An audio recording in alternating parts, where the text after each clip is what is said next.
Did you just buy a house a couple of years ago and maybe that interest rate was 7% or even higher depending on when in the year you bought? You're probably hearing, just like the whole entire world right now, that mortgage rates in the US are down, and they are. But you might be asking yourself, gosh, does it make sense to refinance? So today I'm going to walk through all the factors that go into refinancing. I know, like exciting stuff, right? But this stuff is really important because it's going to not only help you to better understand what the lender's going to be looking at and helping you through that journey, but it's also going to help you better understand the break-even point on whether a refinance makes sense or not. So let's dive in. So when you're going to refinance, let's say interest rates were at 7%, and today they're hovering, let's just call it 6%, and they change every day throughout the day. That is a 1 percentage point drop in interest rate, which is material. And a lot of times we find buyers that once we go through all of the factors, that it may make sense for them to refinance for a 0.5 point rate reduction. But for today, I'm just going to use this 1 full percent. So you're like, okay, hey, yeah,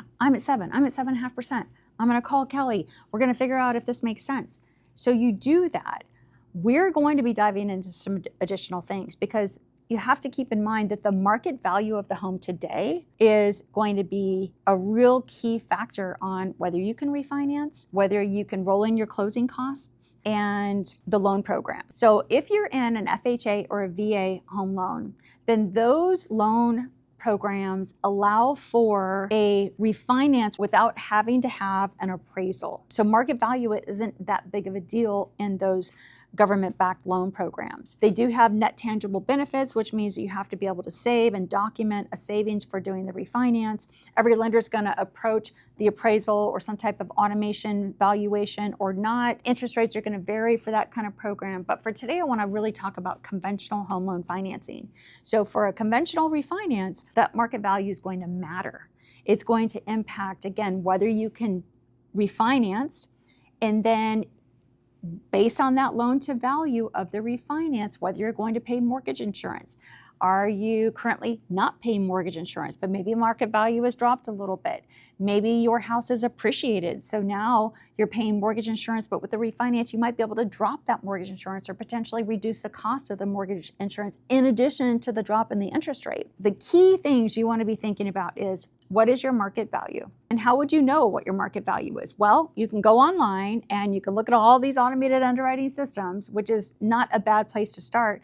Reach out to your real estate agent that helped you purchase the house, because honestly, the type of analytics that they are looking at is much more honed in on your particular property, the area. When we look at these things online, I don't know about you, but I look at them all the time, like, it's crazy. I'll be like, oh my gosh, I can get that for my house, or no way, that's completely off. So automated underwriting valuations are not always on point, but they can start to give you some insight. But really talk to a professional and figure out, hey, I think my market value is X.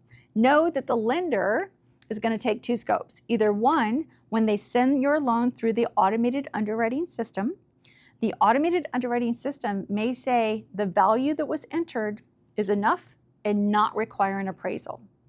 Now, generally, that type of finding really comes back when you have a lower loan to value, meaning the loan balance to the market value. When you get into needing an appraisal, again, that automated underwriting system is going to read the value that the lender input. It's going to go out and do some internal search. They're going to do a valuation search, and it's going to feed back, no, you know what, we're going to need an appraisal. On refinances, right now, most of the time, an appraisal is going to be needed for a conventional refinance. Every now and then we're getting the waiver, so one isn't needed, but most of the time it is needed right now. Okay, so we go through that process and it's going to say an appraisal is needed, let's just say. Now, that market value, once it comes back in, versus what your new loan amount's going to be, that new loan to value, and it could differ from when you last took out your last loan, that's what's going to drive all the numbers. So that's going to drive the interest rate, the cost for that interest rate. It's going to drive the cost of mortgage insurance if you are exceeding an 80% loan to value.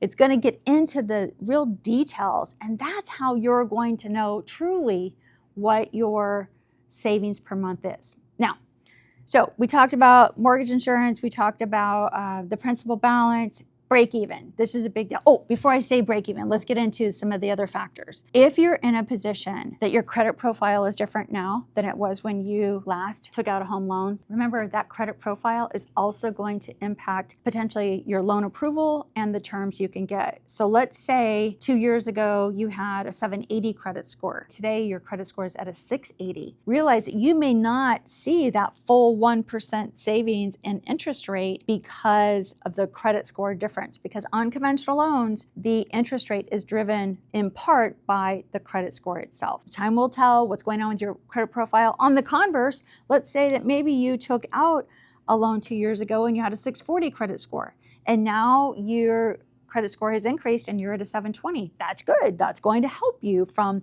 a interest rate terms and program approvability, etc. So I guess really the point here is it's very difficult for the average person to realize and understand this entire conversation without talking with a lender. Like, you really want to talk to a lender, a consult, and kind of go through some of the high level numbers, even without getting an appraisal. Like, just, hey, I talked to my real estate agent. They said my house is worth $500,000. I owe $300,000. Hey, can you walk me through, given that set of circumstances, what my payment savings would be if I refinance? That's a great strategy. And then if it sounds good and you decide you want to move through the process, then awesome. All the other things I talked about are things that are going to come next. Okay. But what about the break-even point? Because this is such a big part of the conversation, and I see so many people get it wrong. So if you're thinking, hey, I'm going to sell this house, I'm going to occupy the house for a couple more years, but at some point I'm going to turn it into a rental. These are all really important pieces of the puzzle that you're going to want to be communicating to the lender that you're talking to. Break-even point especially is important in general, but especially if there's going to be something happening downstream like a sell, or maybe you're going to do a large principal reduction. Let's walk through what break-even means. Let's say that you're going to save $500 a month. And let's say that the cost of the loan, not counting your escrow impound account, I'm just saying true hard cost on the loan, that would be discount points, title fees, and appraisal. That's what we're going to call cost for now. Let's say that those costs are $5,000.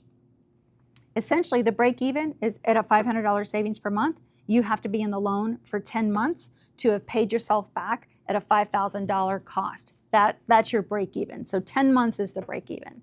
And I know I made it really simple, but it's really simple. And a good lender can help you walk through the break even point, which I think is a great way to really go about refinancing. So yes, you want to save money, but the way that you can better just understand the cost effectiveness of a refinance is to dive into the nitty gritty and get into how long, what's my break even point? And any lender can tell you what your break even point is.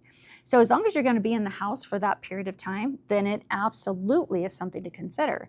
But let's say your break even point is 15 months and you think there's a good chance you're going to be transferred and you're going to want to sell the house in 12 months, then it may be something to consider with regard to refinancing. Or maybe you refinance in a strategy that reduces the cost, helps you save you money monthly, but maybe it's not that lowest rate. Maybe it's a tad higher on the rate so you can bring the cost down, so then your net benefit or your ROI on that refinance plays out to meet your timetable.